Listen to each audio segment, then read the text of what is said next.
Meus caros amigos e amigas, muito boa noite para todos. Com muita alegria, com a graça de Deus, nós estamos aqui para mais uma Escola da Fé. E nós estamos estudando os mandamentos da lei de Deus.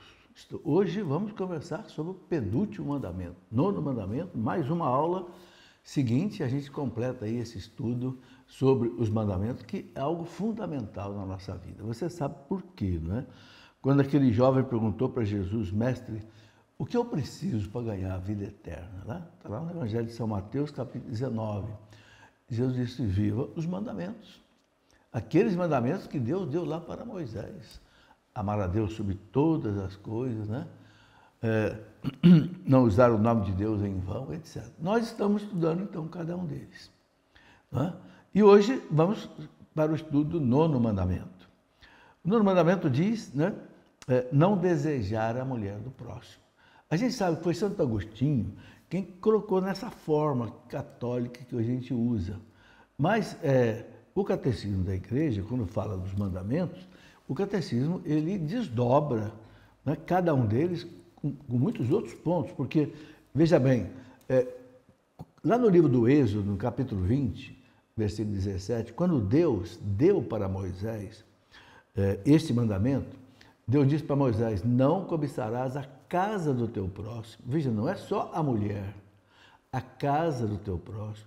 Não desejarás sua mulher, nem seu servo, o seu escravo, né, que todo mundo tinha, nem sua serva, nem seu boi, nem seu jumento, nem coisa alguma que pertença a teu próximo. Veja, então, o nono mandamento não é só não desejar a mulher do próximo, é não desejar nada que é dos outros. Não toque naquilo que é dos outros. Então, é isso que o catecismo ele desdobra bem. Né? Jesus disse lá no Sermão da Montanha, todo aquele que olha para uma mulher com desejo malicioso, libidinoso, já cometeu adultério com ela no seu coração. Quer dizer, Jesus sabe que o pecado ele nasce no coração. Antes dele ser praticado, né, na vida, nas atividades, ele nasce no coração. Por isso que Jesus diz, é do coração que sai aquilo que contamina o homem. Então Jesus, veja a pedagogia de Jesus, ele quer cortar o mal na raiz, lá onde o pecado é concebido. Não é? É claro que a igreja faz a distinção entre você sentir e consentir. Não é porque você olha para uma mulher, você tem uma tentação que você já pecou. Não. Os santos tiveram muitas tentações, mas venceram, às vezes até com sacrifícios muito grandes. O que não pode é consentir na tentação. Você está cheio, né, dá asas à imaginação, aí não. Né? Vamos seguir um pouco o que diz o nosso catecismo, porque o catecismo é a catequese. Né? No parágrafo 2514, São João ele diz o seguinte, ele distingue 3 tipos de cobiça, ou que ele chama de concupiscência, né? Que é essa fraqueza, né, que nos puxa para o mal. São João fala o seguinte, a concupiscência da carne, os prazeres da carne, né? Da comida, da bebida, do sexo, né? A concupiscência dos olhos, desejar aquilo que não é da gente, e a soberba da vida, o orgulho, a vaidade, né? São João coloca muito bem os males que prejudicam a alma, né? Então, o nono mandamento, ele proíbe essa concupiscência carnal. O 10º mandamento, que depois nós vamos ver na próxima aula, ele proíbe a concupiscência dos bens alheios. Né? Mas o nono é a concupiscência, principalmente, né, da carne. Né? Então, essa concupiscência ela é o apetite sensível que se opõe exatamente à razão humana. Aquilo que não está de acordo com, né, a nossa mente, a nossa inteligência. Bom, o nono mandamento, ele proíbe o desejo interior, isso é importante entender bem, e intencional de possuir ou se apropriar da esposa ou esposo da outra pessoa. Tá? Isso acontece. Um caso clássico que a gente tem aí na Bíblia, o que causou a própria morte de São João Batista. Porque Herodes, né? Herodes Antipas, que era filho do Herodes o Grande, Antes queria ficar com a esposa do seu irmão. Era o Herodes Filipe, né? Lá da Cesareia. E João Batista foi dizer para ele, não é lícito fazer isso. E João Batista foi morto porque denunciou isso, né? Então, o nono mandamento, basicamente, o mais importante é proíbe isso, né? Não desejar a mulher do próximo. Respeite a mulher do próximo, etc., né? Então, ele não trata apenas de ações externas, né, como adultério praticado. Claro que já foi condenado lá no sexto mandamento não pecar contra a castidade, já condenou o adultério. Mas as intenções internas e os desejos desordenados é que principalmente, né, nós temos aí essa condenação. Bom, em termos práticos, o nono mandamento ele impede, né, cobiça sexual ou afetiva pela pessoa casada com outro. Fantasias, pensamentos, intenções impuras envolvendo o cônjuge ali, isso é o básico. Desejo de destruir ou invadir um relacionamento conjugal alheio. Muitas vezes acontece o seguinte, a pessoa quer ficar com a esposa de alguém ou com o marido de alguém, fica fazendo tudo para destruir o casamento deles. Isso é algo terrível. É isso que o mandamento proíbe. Então, o relacionamento da pessoa é sagrado. Eu tenho que respeitar, né, aquilo ali. Bom, então, esses desejos de destruir ou de invadir um relacionamento conjugal alheio, isso é que é condenado. Alimentar sentimentos que podem levar ao adultério. Então, vai ficar alimentando, né, sentimentos que, de repente, levam a pessoa ao adultério. É muito comum isto, né? Um casal, às vezes, está casado, um deles começa a ter muita conversa com o outro, às vezes até pelos chats de internet, né? Daqui a pouco você tem um adultério que destrói a família. Isso eu já acompanhei alguns casos desse tipo. Então, o respeito pela união de outras pessoas começa, então, nos pensamentos, no coração. É isso que a gente tem que cuidar. Nós temos que cuidar do nosso coração, né? Então, o mandamento, ele protege o casamento como uma instituição sagrada. Isso é que é importante a gente perceber. Um homem e uma mulher unidos pelo sacramento do matrimônio, eles foram unidos por Deus. Por isso que Jesus diz, não separe o homem o que Deus uniu. É um mandamento, é um sacramento. Então, desejar o cônjuge do outro é o primeiro passo para violar a fidelidade conjugal, certo? Tanto a sua fidelidade conjugal quanto o desrespeito à vida conjugal do outro. O nono mandamento, ele também está relacionado com a virtude da pureza, né? Ele ensina a cultivar um olhar limpo, respeito pelo corpo, a dignidade dos outros e lutar contra desejos desordenados. Jesus fala, né? Bem-aventurados puros de coração, porque verão a Deus. Veja, por que muita gente não vê Deus? Vê Deus no sentido de crer em Deus, ter uma intimidade. Ninguém vai ver Deus como Deus é, só na eternidade, né? Só na eternidade que a gente vai poder ver Deus face a face, diz os apóstolos São Paulo e São João. Mas, né, esse ver a Deus que Jesus fala, bem-aventurados puros de espírito, porque eles verão a Deus, ou seja, eles vão amar a Deus, vão ter a proteção de Deus, vão ter intimidade com Deus, mas tem que ter um coração puro. A razão é simples, não é, gente? Deus age em nós pelo Espírito Santo. E o Espírito Santo não enche um coração sujo. Eu me lembro muito que o padre Jonas dizia, né? O Espírito Santo está pronto para encher qualquer tipo de vaso. Pode ser um vaso de plástico, pode ser um vaso de vidro, um vaso de metal, um vaso de cristal. Ele só não enche um tipo de vaso, o vaso sujo, né? Então, é importante essa pureza para poder ter olhos que veem a Deus. Por que muita gente não acredita em Deus? Olha para a beleza da natureza, olha para a beleza de nós mesmos e não acredita em Deus. Se você olhar por um vidro limpo, você vai ver a natureza. Mas se esse vidro, você passar não sei, esfregar uma manteiga nele ali, você não vai ver mais nada do outro lado. Não é isso? É os olhos, né? A pureza da alma. Então, o mandamento ensina a cultivar esse orar limpo, o respeito pelo corpo. Isso é uma coisa importante, gente, o respeito pelo corpo. Não pode haver prostituição, não pode haver atentado ao pudor, né? E respeitar a dignidade dos outros e tratar contra desejos desordenados.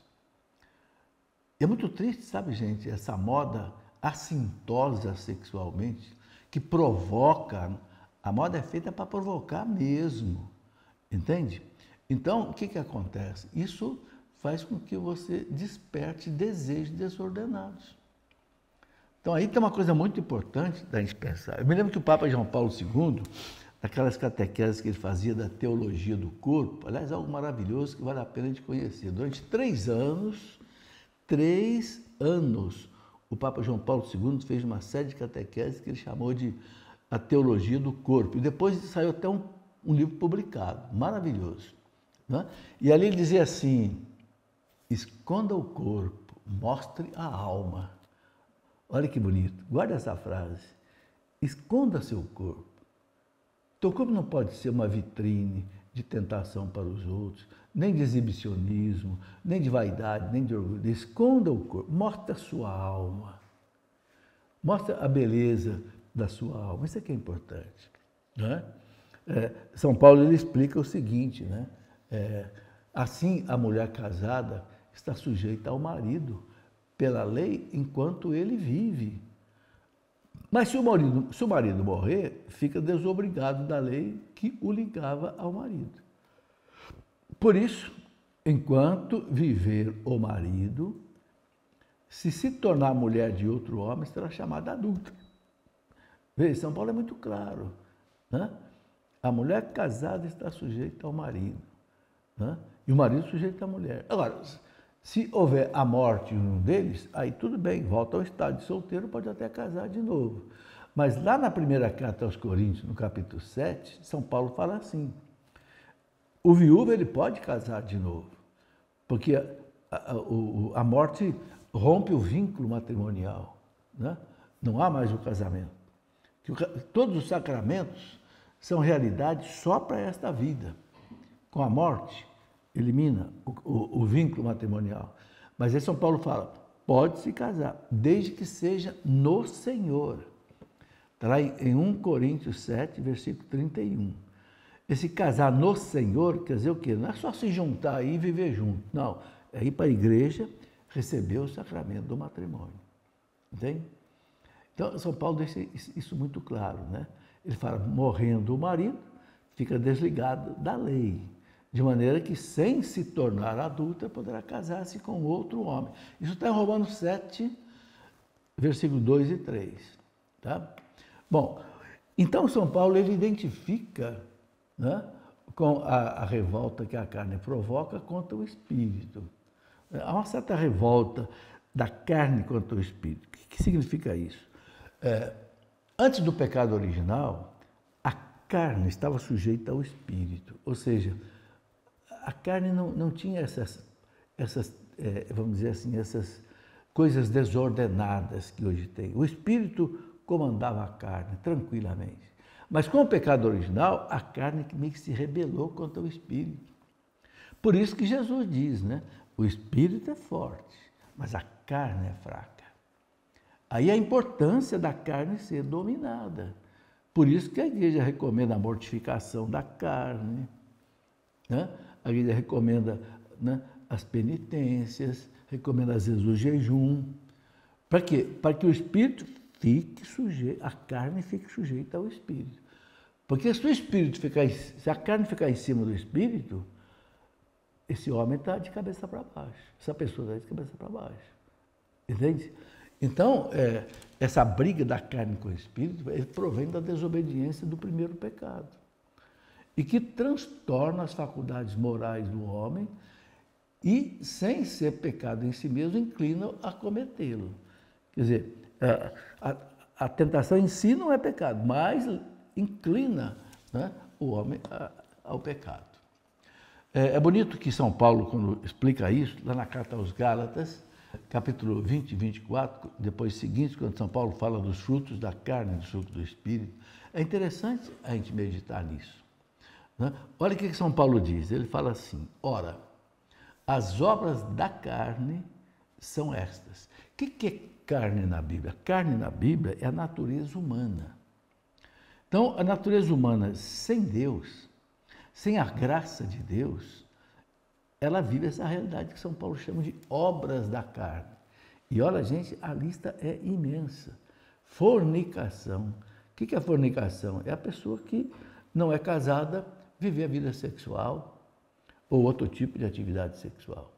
Impureza, já sabemos o que é.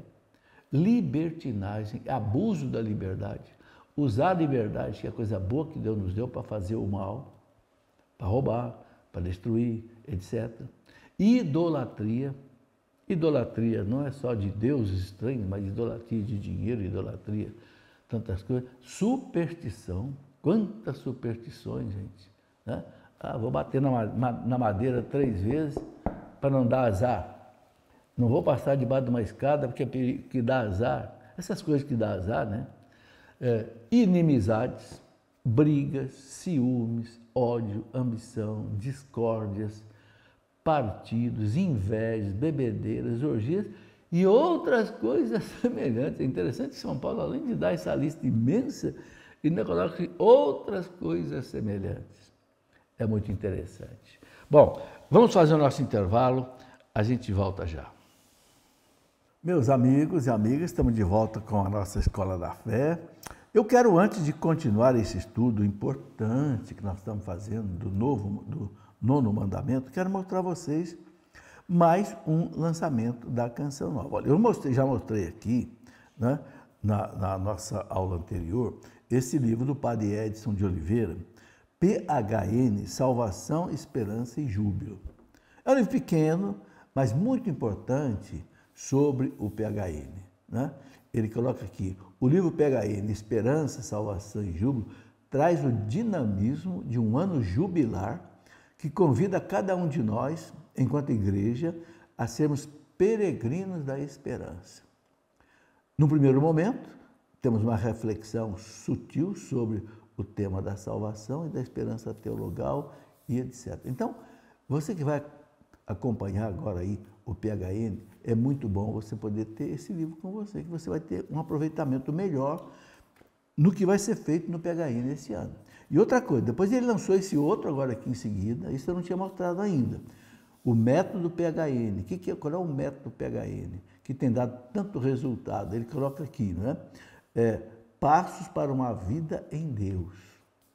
Veja, muita gente quer viver uma vida em Deus, mas não tem assim um roteiro, um critério. Então, aqui ele coloca. Está dizendo aqui, ó, nesse livro, você vai encontrar de modo detalhado, veja bem, o método PHN, por hoje não vou pecar. Que é a luta que nós estamos falando aqui do nono mandamento, né? A leitura será um verdadeiro desafio de aprofundamento para uma vida em Deus a partir de 3 etapas. Ele coloca 3 etapas. Primeiro, decidir-se pela santidade. Segundo, viver em estado de graça. Terceiro, crescer nas virtudes. Olha que beleza. Buscar santidade, né? Depois, viver em estado de graça e viver as virtudes. Pronto, é o caminho da santificação. Bom, quero mostrar a você também esse livro, que já mostrei aqui também, A Moral Católica. O que é esse livro aqui? São os 10 mandamentos. É uma explicação dos 10 mandamentos que nós estamos tratando aqui já há várias semanas. Tá certo? Então, se você quer ter em livro aquilo que nós temos colocado aqui, de maneira resumida, nessas aulas, aqui está mais detalhado, neste livro, A Moral Católica. E, gente, é muito importante. Por que existe os 10 mandamentos? Por que existe a moral católica? Porque é aquilo que Deus aponta como caminho da santificação. Né? E eu quero voltar aqui agora à nossa aula. Eu estava falando aqui exatamente da carta de São Paulo aos Gálatas, capítulo 5, versículo 20 e 24, São Paulo fala dos frutos da carne e dos frutos do Espírito. Quando a carne está acima do Espírito, o que nós temos? fornicação, impureza, libertinagem, idolatria, superstição, inimizades, brigas, ciúmes, ódio, ambição, discórdia, inveja, bebedeira, orgias e coisas semelhantes. Gente, é ou não é uma fotografia desse mundo? É ou não é um raio-x do que a gente vê hoje nesse mundo? O que está acontecendo nesse mundo? A carne está acima do espírito. O espírito está sufocado pela carne. Então o homem não existe mais dentro da sua dignidade criada por Deus. Nós temos que inverter isso daí. Aí São Paulo fala dos frutos do Espírito, não é à toa que é fruto do Espírito, né? Aí São Paulo fala amor, paz, alegria, bondade, mansidão, paciência, bondade, longanimidade, autocontrole, continência. Continência e autocontrole. Veja, é o oposto. Uma coisa é o Espírito em cima da carne, outra coisa é a carne em cima do Espírito. Então, o que o nono mandamento quer é exatamente que a gente viva segundo os frutos do Espírito. E aí tem uma coisa muito importante, lógico. Se é fruto do Espírito, quem é que tem que produzir em mim isso? É o Espírito Santo. Aí a importância fundamental, gente, da pessoa ser renovada no Espírito Santo. Que a renovação carismática chama de ser batizado no Espírito Santo. Não é um novo batismo. Não é um novo batismo. É uma vida no Espírito Santo, comandada pelo Espírito Santo, não comandada pela carne. Né? Por isso que São Paulo fala que, ao contrário, o fruto do Espírito é essas coisas que eu já citei. Né? E ele fala, contra essas coisas não há lei.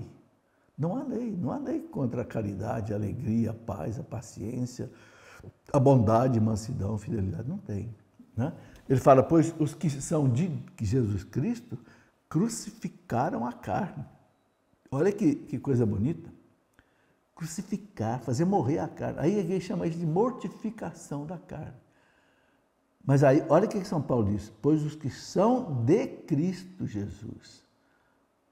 Quem não tem Jesus Cristo, quem não tem o Espírito Santo, não consegue crucificar a carne. Né?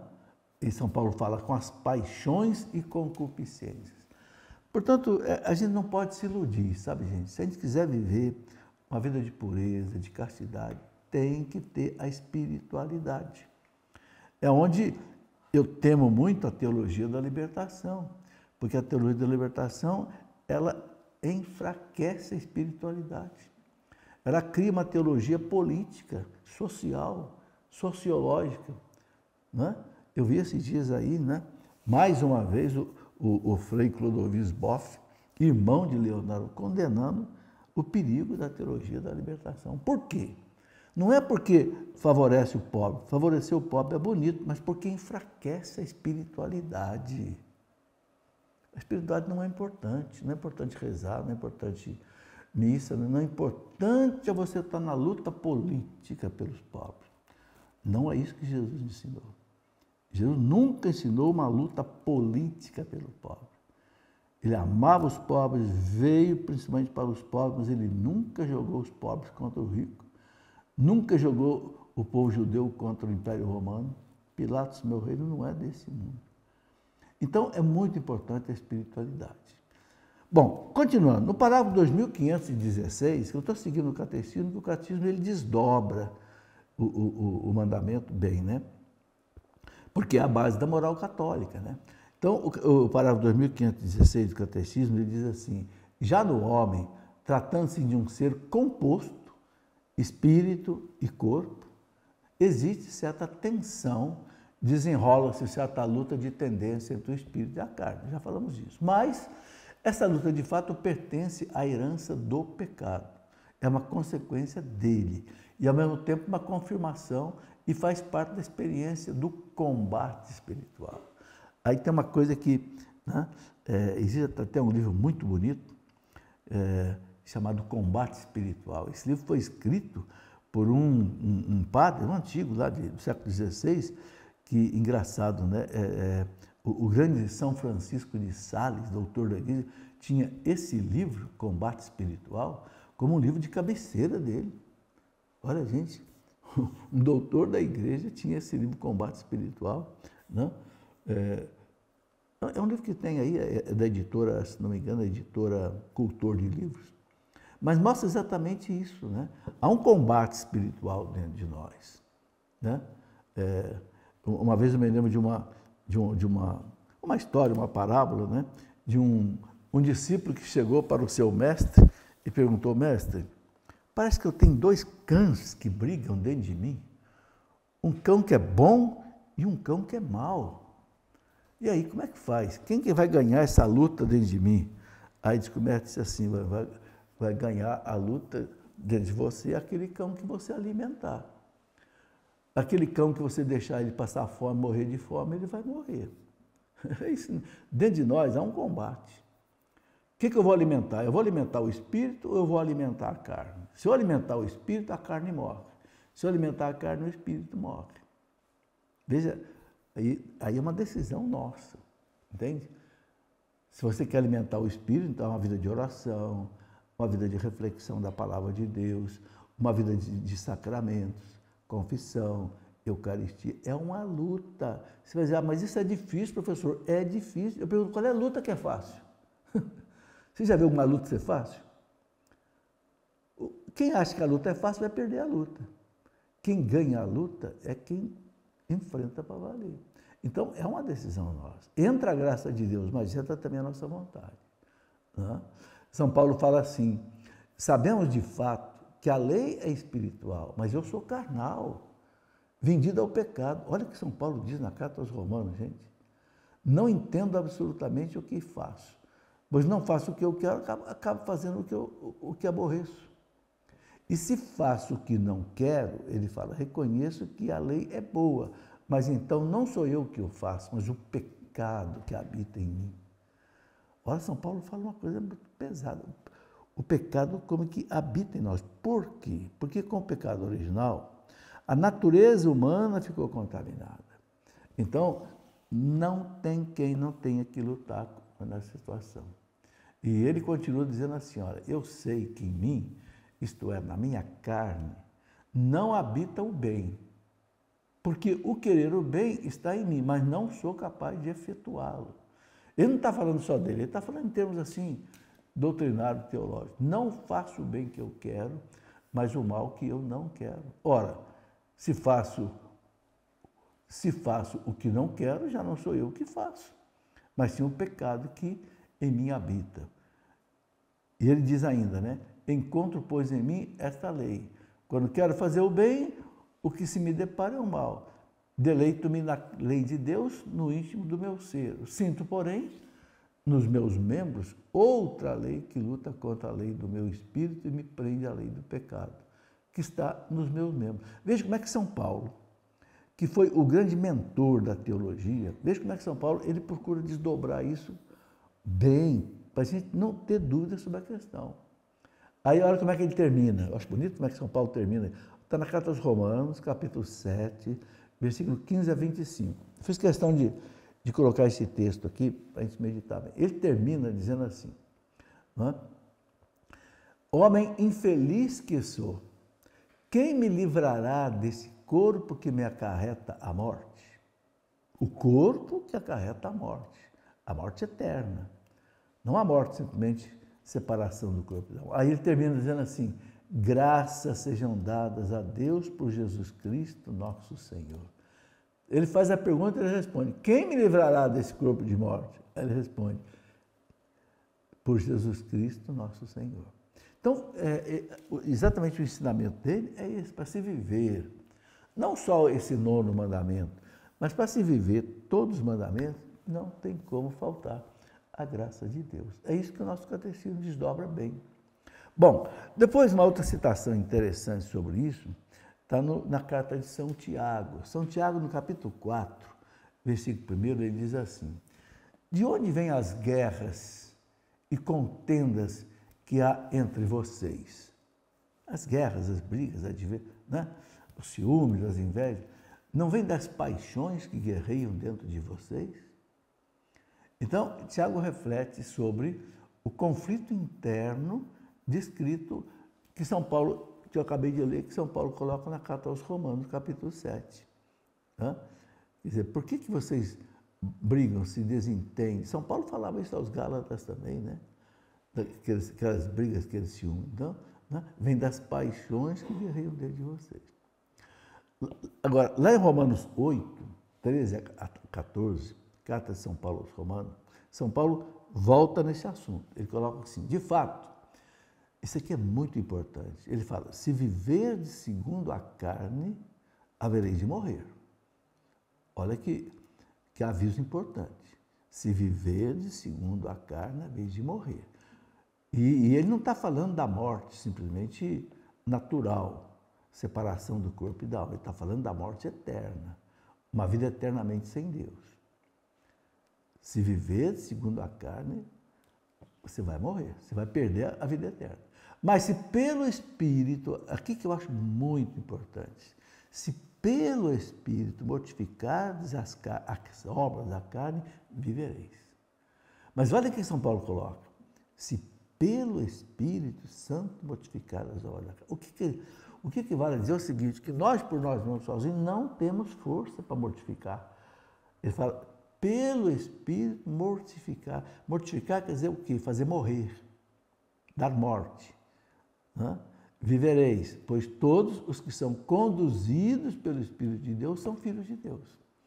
Pronto, se você é conduzido pelo Espírito de Deus, você é filho de Deus, você ama a Deus, você vai vencer as obras da carne.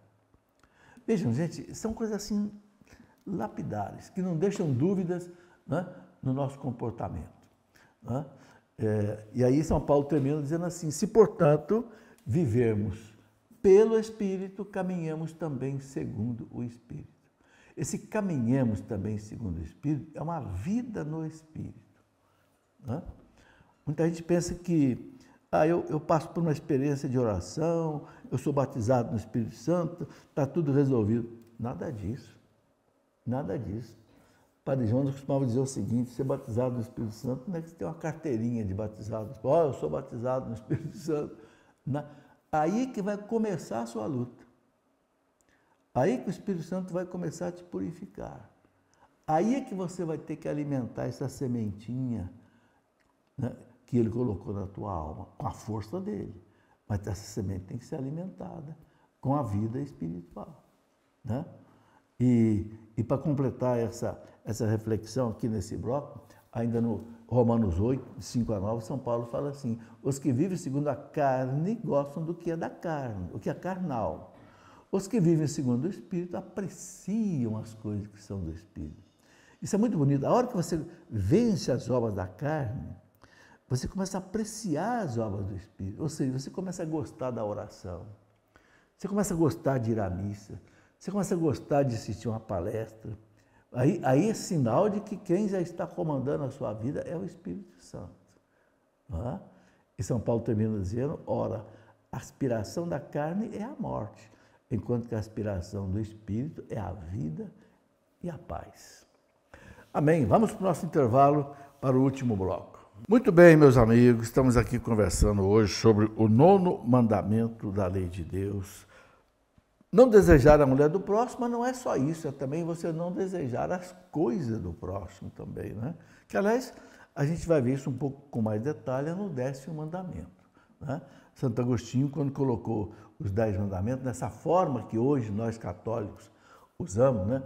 Amar a Deus sobre todas as coisas, não usar o nome de Deus em vão, guardar domingo e dia de festa, honrar pai e mãe. Santo Agostinho fez uma síntese catequética, mas o catecismo desdobra, por isso que a gente tem aí todos esses ensinamentos, né?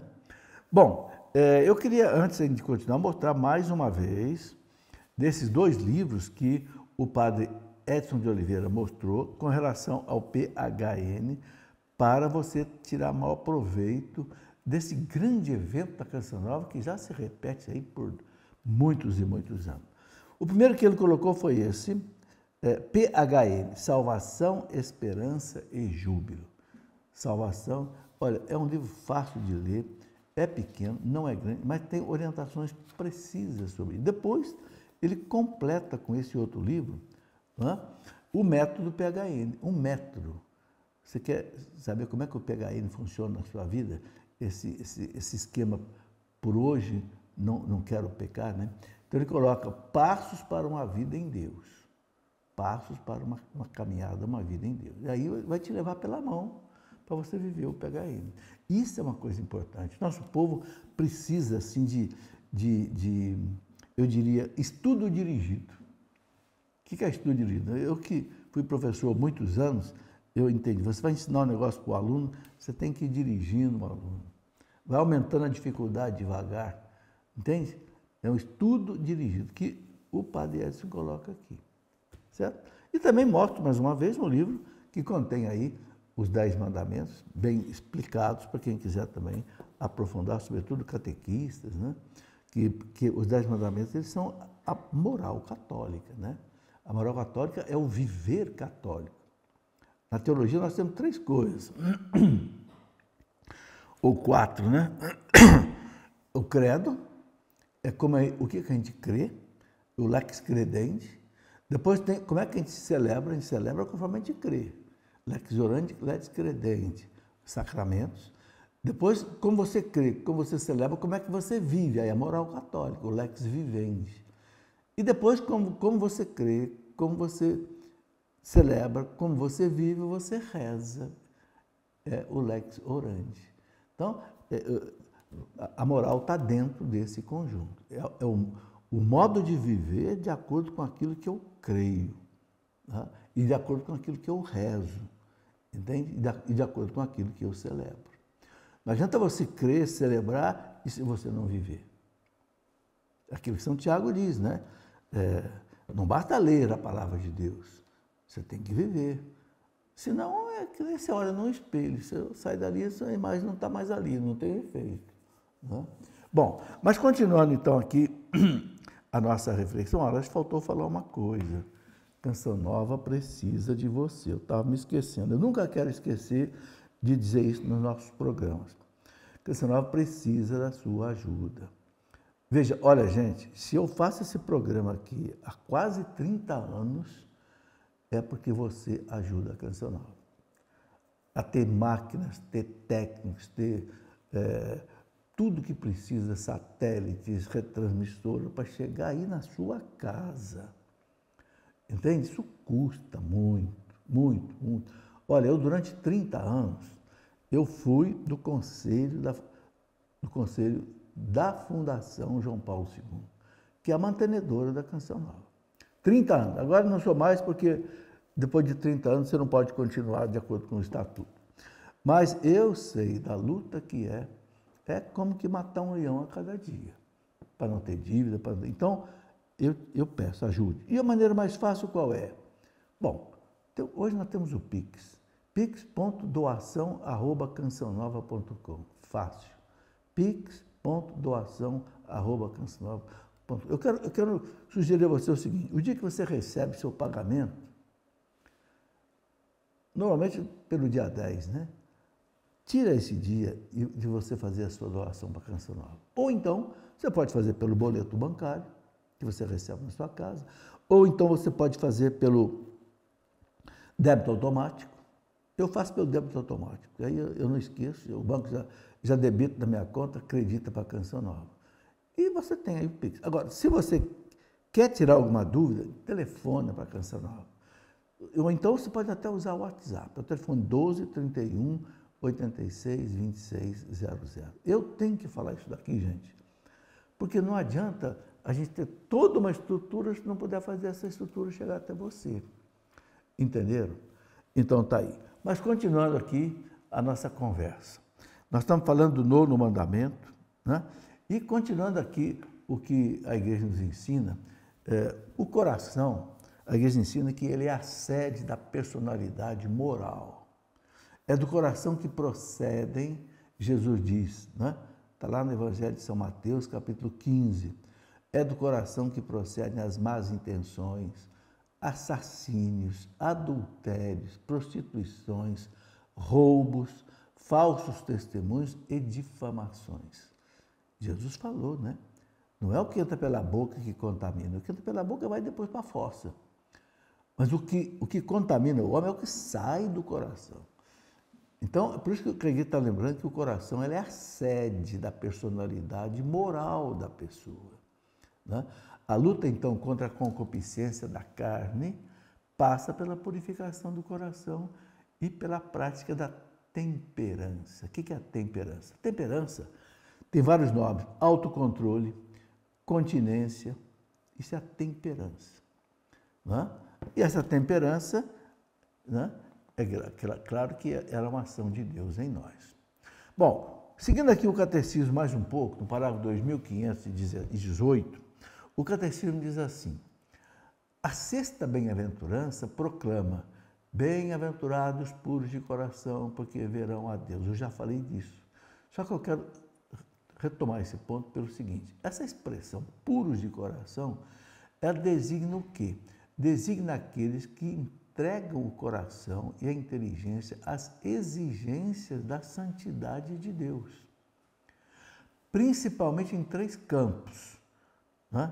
Quais são esses 3 campos em que, né,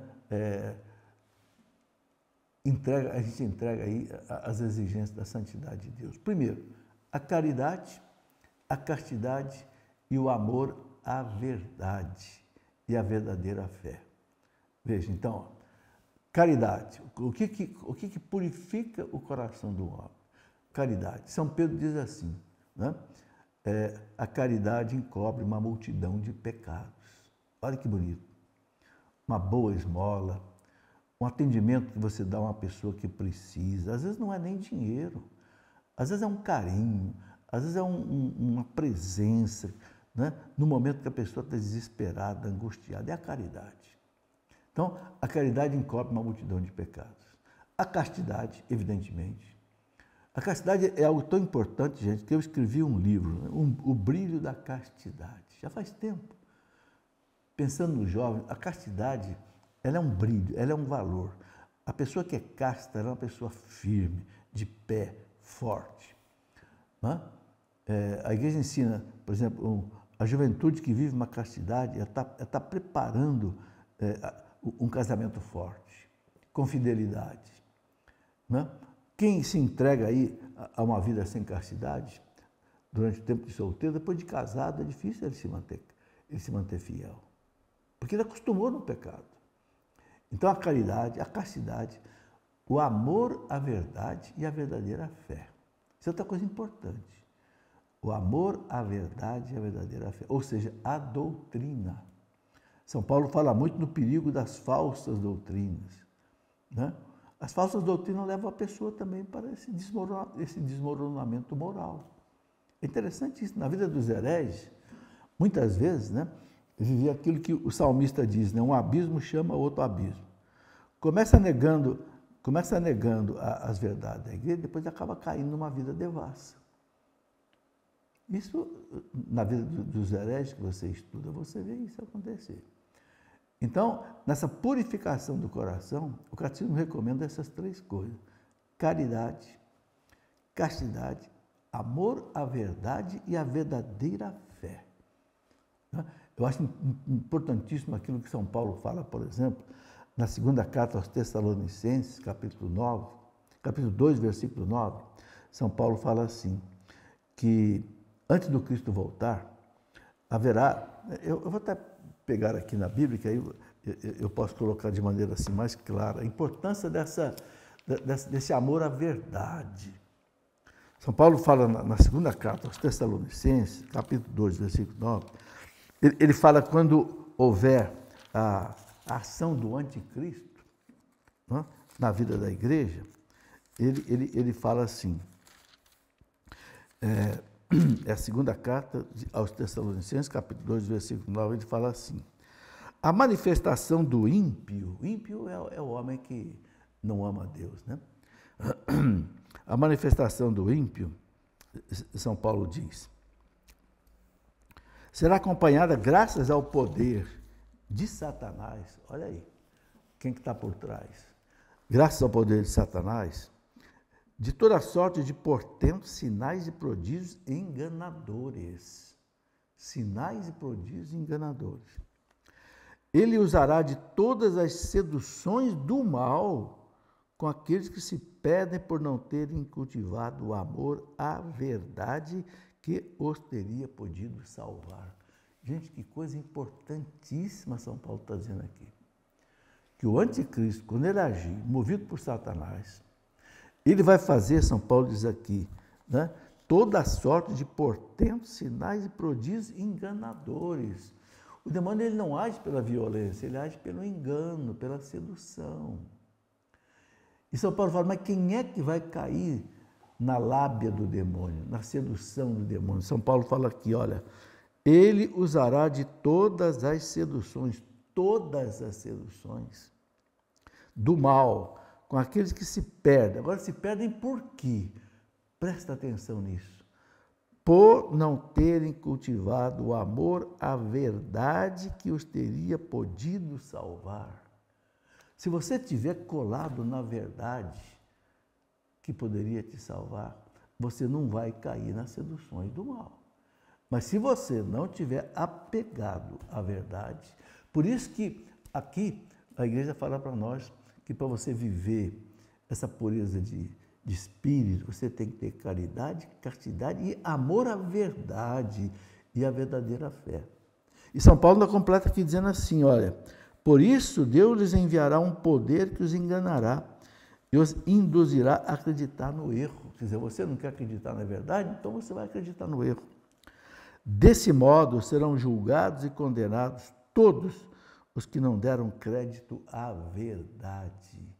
Não deram crédito à verdade, mas consentiram no mal.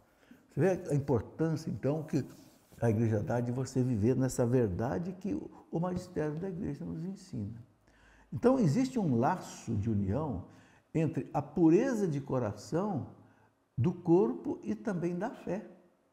Então, a pureza do coração também depende da verdadeira fé. Né? Então, cuidar de interpretar de modo favorável, tanto quanto possível, os pensamentos, as palavras, as ações do próximo. Né?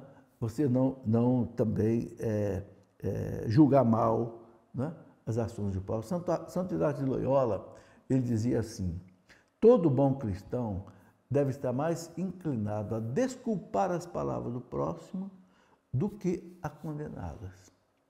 E nós somos muito rápidos em julgar, né? Esse julgamento também quebra a pureza do nosso espírito. Né? Veja que diz esse santo, todo bom cristão deve estar mais inclinado a desculpar as palavras do próximo do que a condená-las.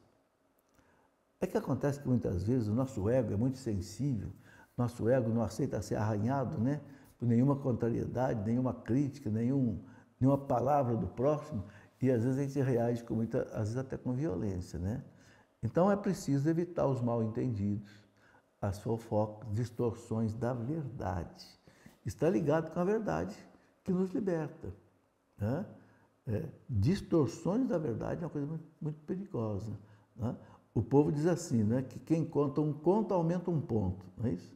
E é verdade mesmo, acaba que você acaba enfraquecendo a verdade. E enfraquecendo a verdade, você está, de certa forma, quebrando também a pureza do coração. Né? Santo Agostinho dizia uma coisa muito bonita, eu gosto muito de Santo Agostinho, né? Ele dizia assim, os fiéis devem crer nos artigos do credo, o nosso credo, né? O nosso creio, para que crendo obedeçam a Deus. Obedecendo, vivam corretamente. Vivendo corretamente, purifiquem seu coração. E purificando o coração, compreendam o que creem. Veja, Santo Agostinho, gente, era uma mente privilegiada, um homem que sabia ligar as coisas, né? Eu vou repetir esse pensamento aqui, porque não é muito fácil da gente entender.